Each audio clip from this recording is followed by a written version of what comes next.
Bonjour Géraldine Amont. Bonjour Pascal, bonjour à tous. Merci d'être avec nous.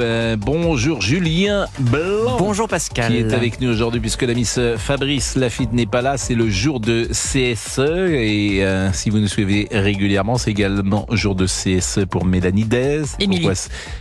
J'ai dit qui ? Mélanie. Émilie. Un vrai problème. C'est pas possible. Émilie Dez, c'est étrange, hein, c'est une maladie, oui, hein. très étrange. Bon, vous avez entendu Robert Guenec qui est avec nous. Olivier Guenec, bien Robert sûr. Guenec. Bien Il n'y évidemment. a plus aucun respect.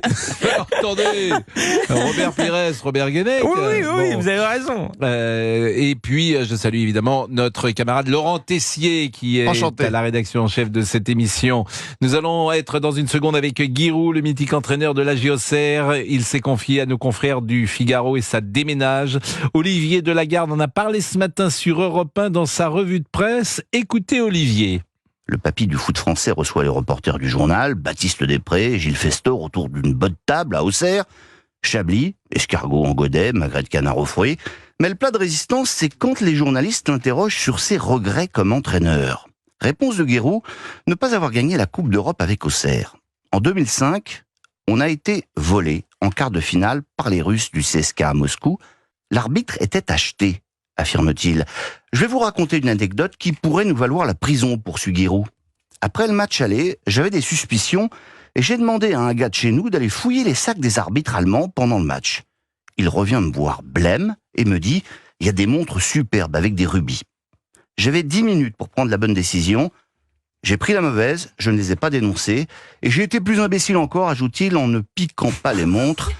Sacré Guillaume. Voilà ce que l'on peut confier quand on a 85 ans et plus grand-chose à perdre. C'était ce matin sur Europe 1 et écoutez d'ailleurs chaque matin la revue de presse qui est formidable de l'ami Olivier Delagarde vers 8h40. Et moi, ça me fait très plaisir d'être en ligne avec Guy Roux. Guy, bonjour. Bonsoir Pascal, bonjour Pascal. Que de souvenirs et quel plaisir d'être avec vous, puisque lorsque je suis arrivé dans ce beau métier de journaliste en 1988, je suis allé plusieurs fois à Auxerre et vous vouliez me mettre dans la mare. Ah oui, on a eu quelques aventures, bien sûr. Vous étiez un jeune journaliste cruel. Et moi, je me défendais. Bon, en tout cas, on a tous beaucoup de tendresse pour vous et puis beaucoup de respect parce que ce que vous avez fait avec Auxerre est unique au monde, c'est-à-dire prendre un club en dessous de la division d'honneur et devenir champion de France avec lui. Il n'y a pas d'exemple de trajectoire de ce type. Mais ce que vous dites en revanche au Figaro nous intéresse parce que ce match qui aurait été acheté, puisque l'arbitre aurait été corrompu, dites-vous, lorsque vous avez rencontré le CSKA Moscou. Est-ce que, selon vous, durant ces années-là, c'était pratique courante que d'acheter les arbitres lors de certains matchs de Coupe d'Europe, Guy Roux ? Ah, je peux pas généraliser. J'ai un exemple type parce qu'on est tombé dessus. Bon, j'ai subi, comme d'autres, un certain nombre de pénaltys un peu curieux dans différents matchs, mais je n'ai pas de preuves comme j'ai eu ce jour-là. Et ça s'était manifesté comment sur le terrain ? Ben non, on avait de toute façon... Il y avait eu le match aller avant, qui avait été curieux. Il y avait eu un pénalty avec un Brésilien de Moscou qui était tombé à 5 mètres de tout Auxerrois, il y avait eu pénalty. Il y avait un joueur qui avait protesté, donc il avait été exclu. On avait joué à 10, on avait pris 4-0. Et même à 4-0, je voulais remonter. Je voulais avoir 2 buts par mi-temps et puis jouer les prolongations. Et c'est ce match-là. Mais j'ai pas réussi à gagner le match, à remonter. Mais bon, on a été éliminés. C'est tout. Bon, c'était en 2005. Il y a une autre erreur d'arbitrage qui est restée dans nos mémoires. Le match était d'ailleurs retransmis sur TF1. C'est la volée de Lilian Lasland à Dortmund. Et je crois que l'arbitre s'appelait Lopez Nieto, si mon souvenir est exact. Ce match-là, c'est une simple erreur d'arbitrage selon vous ou il pourrait... Oui, absolument. Analyser froidement, c'est une appréciation. Il y a un pied haut de Lilian Lasland qui est un garçon très grand, d'1m90. Il fait un pied haut, peut-être à la hauteur de la tête d'un adversaire. Alors, mon opinion, c'est qu'il était à distance de l'adversaire, et l'opinion de l'arbitre, c'est qu'il était très près de l'adversaire. Donc, que c'était dangereux. Ça, c'est pas pareil. C'est une appréciation dans laquelle nous ne sommes pas d'accord. C'est pas pareil. Et puis, je vous ai lu avec beaucoup d'intérêt parce que vous parlez de Mbappé. Vous êtes ou sévère ou lucide. Chacun pensera ce qu'il veut. Mais vous dites Mbappé est loin de Platini et même de Zidane, même en efficacité. Il suffit de regarder les chiffres. Il est au-dessus, dites-vous. On verra sur la durée. Il est jeune, mais Platini a flambé jusqu'à 33 ans. Zidane bien au-delà des 30. Vous dites que effectivement, dans le jeu, il n'a pas la même influence, mais s'il ne l'a pas aujourd'hui, il ne l'aura sans doute jamais, hein, puisque c'est peut-être pas le même registre. Si, c'est un garçon qui travaille bien et beaucoup à l'entraînement, semble-t-il, qui se donne la peine de vivre comme un athlète professionnel doit vivre, et donc il va constamment progresser. Il est meilleur en ce moment qu'il n'était il y a 2 ou 3 ans. Et donc, il va continuer, il va améliorer. Et comme il le sait qu'il doit s'améliorer, il va s'améliorer, c'est certain. Mais enfin, c'est que des notes au-dessus de 15 quand je note, hein. Sauf le jeu de tête. Giroud, évidemment, vous êtes indissociable de l'histoire d'Auxerre, je le disais. Auxerre va remonter, a priori, en Ligue 1. Est-ce que vous êtes... Je ne sais pas. A priori. Il y a un magnifique championnat de Division 2 cette année, avec beaucoup de bonnes équipes, parce qu'il y a 2 qui montent et 4 qui font les barrages, je crois. Donc ça intéresse beaucoup de monde, ça intéresse la première moitié du tableau. Donc tout le monde se bat bien jusqu'au bout. Et puis comme la deuxième moitié risque les descentes, ça se bat bien aussi. Donc on a un beau championnat, on a beaucoup de monde dans les stades. On a à peu près l'affluence qu'avait la première division il y a 5 à 10 ans.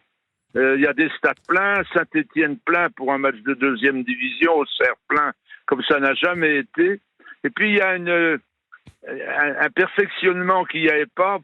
Jadis, pour acheter les billets, il faut faire la queue à un guichet, etc. Maintenant, avec un appareil magique, vous savez, 3-4 coups de doigt et vous avez commandé votre abonnement pour l'année. C'est pour ça qu'on a beaucoup plus d'abonnements que jadis. Giroud, est-ce qu'il y a une équipe au monde, aujourd'hui, en Europe, qui vous fait encore vibrer ? Oui, il y en a diverses. Même en France, Paris Saint-Germain, lorsqu'il s'en donne la peine, me fait vibrer. Brest m'a fait vibrer plusieurs fois cette année, et d'autres clubs quand c'est les meilleurs matchs. En Europe, j'aime beaucoup Liverpool. J'aime beaucoup son petit ailier égyptien. Comme c'est écrit, j'aurais bien aimé l'avoir à la JOCR. J'aime aussi la manière de Manchester City, garder la balle. C'est un perfectionnement. C'est du football qui ressemble au handball. Maintenant, on perd plus la balle quand on l'a dans les pieds. Donc évidemment, parfois il peut y avoir des moments un peu somnolents, mais autrement, c'est un perfectionnement. Eh ben, merci beaucoup, Giroud. On va rester quand même avec vous quelques secondes parce qu'on avait un supporter d'Auxerre qui voulait peut-être échanger avec vous. Il est 11h13. On va marquer une première pause. Et c'est vrai que lorsque j'étais jeune journaliste, c'était un bonheur d'aller à Auxerre parce que Auxerre jouait un jeu, d'abord un jeu de football très agréable à suivre. C'était un 4-3-3. C'était un football offensif. Et puis, c'est là que sont nés pour le football Eric Cantona, Basile Boli, Joël Batz, il venait de Sochaux d'ailleurs, Joël Batz, et Jean-Marc Ferreri bien sûr, et tant de joueurs, Coquard, j'en oublie évidemment Corentin Martins qui était un merveilleux numéro 10, il y avait des joueurs comme Frédéric Danjou, je me souviens de Monsieur Diomède à l'époque, et c'était des joueurs tout à fait formidables, et un public formidable, et une atmosphère unique en France que ce petit stade et cette petite ville qui est étalée aussi haut dans l'échelle européenne. À tout de suite.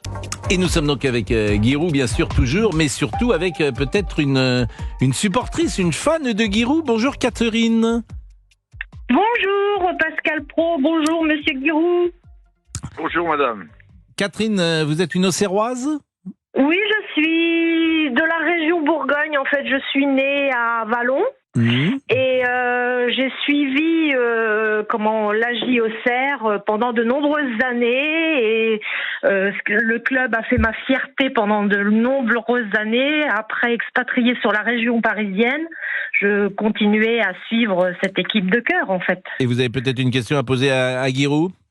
Bah écoutez, je le vois beaucoup présent sur les réseaux sociaux. Je m'aperçois qu'il s'est bien adapté à Facebook et à tout ce qui est communication Internet. Et je voulais savoir si le mode de communication lui plaisait et s'il continuait à vouloir être présent sur tous ces réseaux. La réponse de Giroud. Giroud est très moderne dans sa communication. Je ne suis pas présent du tout. Je ne sais pas ce que c'est que les réseaux sociaux. Je les cherche dans la rue ou dans le paysage. Il y a des gens qui usurpent mon nom pour me mettre dans les... Je ne sais même pas comment ils s'appellent, les uns et les autres. Ah bon ? Mais moi, je ne sais pas sur quel instrument il faut. S'il faut une mandoline ou un clavier ou un piano. Et un réseau social, je ne sais pas ce que c'est. Ben, écoutez, de toute façon, je peux vous dire une chose, c'est que toutes les communications qu'on a vous concernant sont bienveillantes et qu'on parle beaucoup de vous, malgré le temps qui a passé et qu'on est bien content d'avoir de vos nouvelles. Écoutez, je suis flatté, ils sont très gentils et je vous remercie de le relater, mais je ne pense pas que ça va me convaincre de les prendre parce que je m'y suis pas mis, j'ai beaucoup de choses d'arriéré.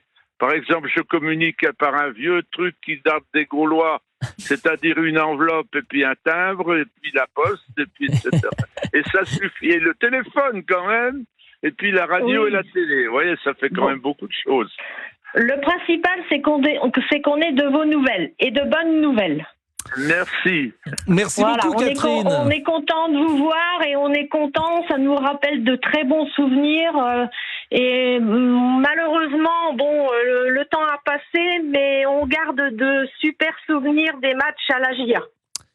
Bon, merci beaucoup. Eh ben, merci beaucoup, Catherine. Mais joue bien encore maintenant. Hein. Merci beaucoup, Catherine. Et puis, on va remercier Guy, sauf si l'ami Olivier veut dire un mot. On parlait des réseaux sociaux. Oui. Et vous vous souvenez de la tendance quoi Koubé, Pascal ? Oui, quoi Quand on dit quoi, qu'on répond Koubé. Bien Et bien sûr. justement, Giroud avait fait un TikTok où il disait quoi Koubé qui avait beaucoup tourné. Donc exactement. je pense que, Donc voilà. moi, j'ai été étonné de la réponse de Giroud. Je pensais qu'il était présent sur les réseaux sociaux avec quoi Koubé. Voilà. Bon, merci Guy. Merci. Qu'est-ce que vous avez prévu de faire aujourd'hui, Guy ? Là, je fais aparté une émission sur Canal. Bien sûr, avec Nathalie Lévy, bien évidemment, et vous allez être formidable. Voilà, je regarderai ça. Cet après-midi, voilà. Donc, et vous conduisez évidemment toujours, Guy ? Oui, mais là, j'ai un chauffeur quand je vais à Paris. Bon, bah écoutez, faites attention à vous. Ah oui, merci. Merci. Oui, je conduis encore, mais pas dans ces circonstances-là. Merci, Giroud, il est 11h22 sur Europe 1.